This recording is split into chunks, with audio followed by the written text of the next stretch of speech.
Perhaps no part of a cruise ship is more synonymous with going on a cruise than the pool deck. So today, I've got my list of things not to do on the pool deck up next.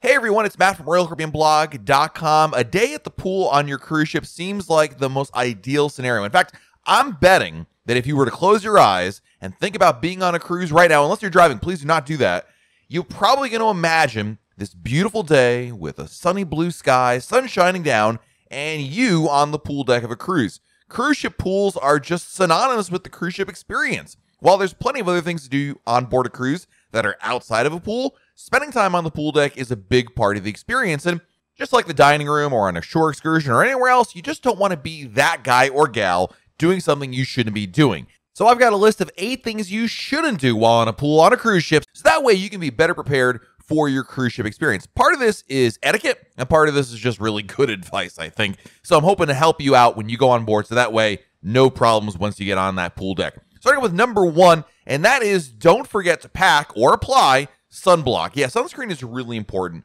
on a cruise, and it's really easy to say, nah, it's fine, I won't get sunburned. But on a cruise ship, totally different thing. All too often, especially after the first day of the cruise, it's amazing how many people end up sunburned immediately as the cruise begins. The sun is strong in the Caribbean, certainly stronger than where it is at home. And when you're on a cruise ship, a lot of times the ship will actually go into areas to get the most optimal sun. On sea days, it's not uncommon to see the cruise ship try to follow where the most optimal weather is in terms of avoiding clouds and whatnot, assuming, of course, you don't have a long distance to traverse.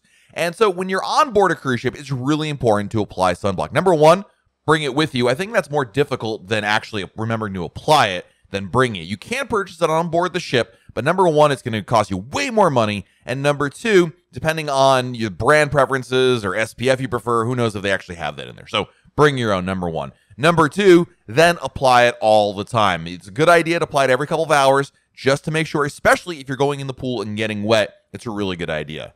Number 2 is a big one. I know you thought we were going to talk about this off the bat, but I'm going to talk about this number 2, and that is do not be a chair hog. Now, this is one of those situations in which this is something you should be doing, but inevitably you're going to find a lot of other people not following it, and then you run into the situation of, Matt, everyone else is doing it, why shouldn't I? Well, let me break this down. Number 1, when you're on a cruise ship, it's not uncommon that if you try to roll up on the cruise pool deck about past, I would say, 10 a.m., that pretty much you're going to find a lot of chairs already reserved. And if you look around, you might actually find more chairs reserved than people on the pool deck. And that is because a lot of other people get up there early, put their towels down, and then don't return until later on. Who knows? Maybe they went back to their room, they went to go eat breakfast, they went somewhere else, or something else in between. But the bottom line is it's not courteous to your fellow guests.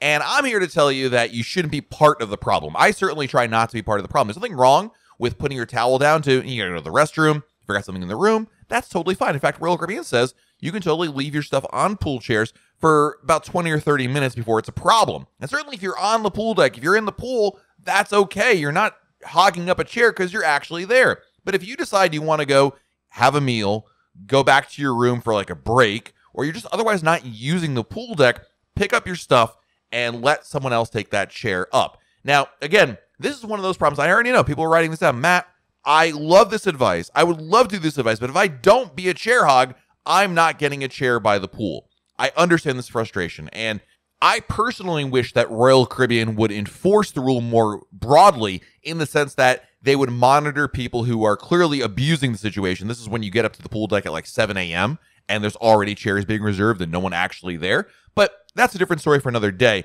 My point is try not to be part of the problem. And it's certainly if you're up there and you spend all day at the pool deck, that's great. That's not being a chair hog. That's taking advantage of what's available to you.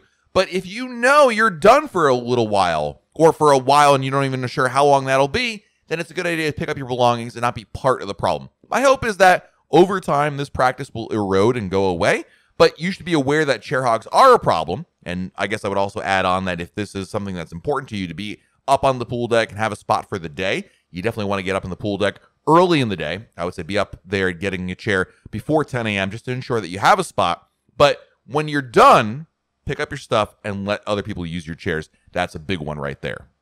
Number 3 on my list is don't ignore your kids. You know, children are allowed to have a good time on a cruise. And as a parent, it's not your job to be constantly hovering around them and, making sure they're doing every little thing the correct way.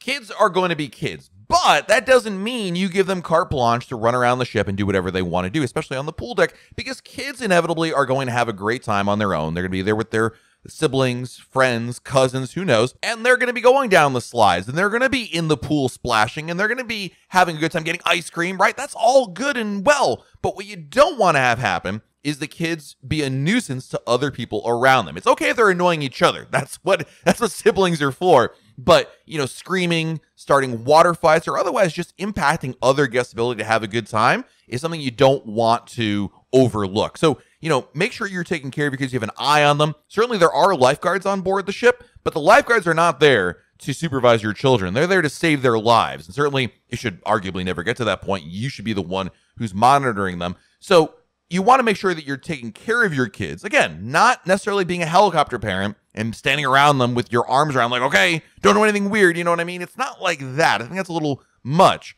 but it's not being that parent that is completely oblivious to where their kids are and their kids are somewhere else on the pool deck and they're generally causing a ruckus. So it's really important to make sure that you're aware of what they're doing, and not only for their safety, but also for the comfort of other guests. I think there's a fine line. I'm not saying that you should go overboard with your supervision of them, but also just to be completely oblivious of what they're doing. So I think that's probably the best way to describe it. Number 4 on our list, and this is something else that we're going to talk about because I mentioned the lifeguards, and that is don't ignore the lifeguards. So something that I love that Royal Caribbean has done over the last number of years is add lifeguards to their pools. And the lifeguards are there, again, to make sure that everyone is safe and no one drowns and all that good stuff right there. So there are 2 things you should not be ignoring about the lifeguards. Number 1, doing anything that is against the rules, right? Diving, jumping into the pool, otherwise, basically putting yourself at harm, or even potentially someone else in the pool at harm. That's pretty much what lifeguards are there to avoid, so don't be that person. And the other thing you shouldn't be doing as it relates to lifeguards is ignoring what they're telling you to do. I think this is far more common than somebody accidentally drowning. It's that the lifeguard tells somebody not to do something, and that person basically tries to still do that thing without the lifeguard seeing them. This happens all too often, and this is number 1, is just plain rude and inconsiderate. So the most common scenario is lifeguard tells somebody not to do something, like maybe it is jump in the pool. Maybe it's somebody who wants to bring one of their really young children into the pool is still wearing a diaper, and diaper children are not allowed in the pool. But they think, well, if the lifeguard doesn't see it, I can still make it happen. It's not cool. It's against the rules, and you know it now because the lifeguard told you to do it. Don't ignore the lifeguard. That's a big one right there. That's, in fact, a pet peeve of mine. People who still do that, so try to circumvent the rules, knowing full well they're not supposed to do that. Yes, you're on vacation. Yes, you're allowed to have a good time, but that doesn't mean you get to bypass the rules or the rules don't apply to you. So please don't be that person and follow what the lifeguards are telling you to do. Next on our list is don't move around too quickly. And what I mean by this is don't run, really. All too often we've heard as kids, right? Don't run around, you're going to get hurt. And we know that generally speaking, you're probably not going to get hurt. But on a pool deck, it's totally different because a lot of times the pool deck material, the actual surface, is different than maybe what you're used to at home. And when it gets wet, it is not uncommon for it to get extremely slippery. I've always thought, that's crazy talk. That's like old wives' tales. Doesn't one ever slips? But you'd be surprised how often people slip and fall and hurt themselves on the pool deck. Not even running, just like walking, quite frankly. Now, Royal Caribbean tries its best to try to make sure these materials are covered as best they can, clean up spills first and foremost. And they will quite often put rubber material down to help traction. But they can't do that over everywhere, and it's not uncommon for people to slip and fall and get themselves hurt. So don't run around on the pool deck. I'm not even talking about kids. I'm talking about as an adult. It's not uncommon for the water to get spilled somewhere because someone's wearing a bathing suit and just drips on there, and you walk or run on it and slip. So do yourself a favor. This is all about safety again, and not making sure you ruin your vacation because you twisted your ankle or broke a bone, even worse. Don't run or walk really fast on the pool deck. Take your time. In fact, when I go on the pool deck, I walk a little extra gingerly, whether I'm barefoot or not, because the slip and fall risk seems to be a little higher. Something else you shouldn't do on the pool deck is bring pool floats. It may seem odd because you're used to maybe bringing pool floats at your local pool or your home pool, but you're not allowed to bring tubes, inflatable tubes, floating mats, or even pool noodles into the pool on a Royal Caribbean cruise ship. They're just not allowed because, number 1, the pools are very small. Number 2, there is a drowning risk, especially with floaties, that someone could accidentally get covered up when trying to come up for air and all that kind of stuff. They're not allowed in there. They take up too much space, so don't bring pool floats. Now, the good news is you can still use them if you want to maybe go in port somewhere. You're going to a beach or a resort. That may be allowed. You have to check with the pool or beach you're going to. But on board the ship, they're not allowed to be used on the pool decks. And the last thing that you shouldn't do on a roller Caribbean cruise ship is go topless sunbathing. I know this is more of a European thing than an American thing, but generally speaking, topless sunbathing is not permitted except on selected itineraries, and in those itineraries will only be allowed in designated areas. And if you're thinking, well, where are those areas, Matt? It's definitely not on cruises from the U.S. They'll be let you know if you're on board. It's one of those like, don't ask us, we'll tell you kind of situations if that's the case. But this goes back to the dress code on roller Caribbean cruise ships. And again, European sailings and certain itineraries that may be allowed, but if you're on most Royal Caribbean cruises, don't expect topless sunbathing to be allowed on board. And the last thing you shouldn't do on a Royal Caribbean cruise ship on the pool deck is take a sea day pool day for granted. What do I mean by this? Well, a lot of times you're on a 7-night cruise, and so the first day, embarkation day, okay, it is what it is, right? You're kind of busy, you're doing all your stuff. All right, next day is a sea day. Great. Well, if you've got good weather for a pool day, don't overlook it. Don't assume, we got 6 more days of this, we got 5 more days, we got 3 more days of this, because all too often, weather is so finicky that there may simply be only 1 or 2 good days for a pool day. So my advice to you, this isn't so much what you can't do, but rather what you should do, is if the sun is shining and it's perfect weather for a pool day, take advantage of it. Go up to the pool and use it, because I've been on so many cruises in which I've got on board and I'm like, we got plenty of time. I'll get up to the pool and enjoy some outdoor time later on. And then guess what? Later on, it ends up cloudy, rainy, or both.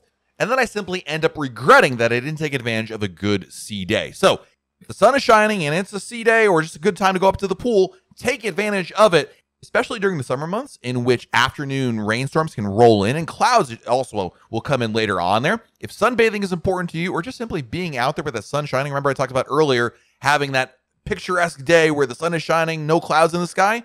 Yeah, when that actually occurs, take advantage of it. There's no guarantees it will happen later on in your cruise. So there you go. There are the top things not to do on the pool of a Royal Caribbean cruise ship. Let me know in the comments below which of these you agree with. Did I miss anything that's really important for anybody who's going on a cruise not to do while enjoying a pool day on a Royal Caribbean cruise ship? Let me know in the comments below. If you found this video helpful, hit that like button. It really helps us out. Subscribe to our channel and turn on your notifications. That way, YouTube lets you know we have a brand new video to share. This has been Matt from RoyalCaribbeanBlog.com, and we'll talk again real soon.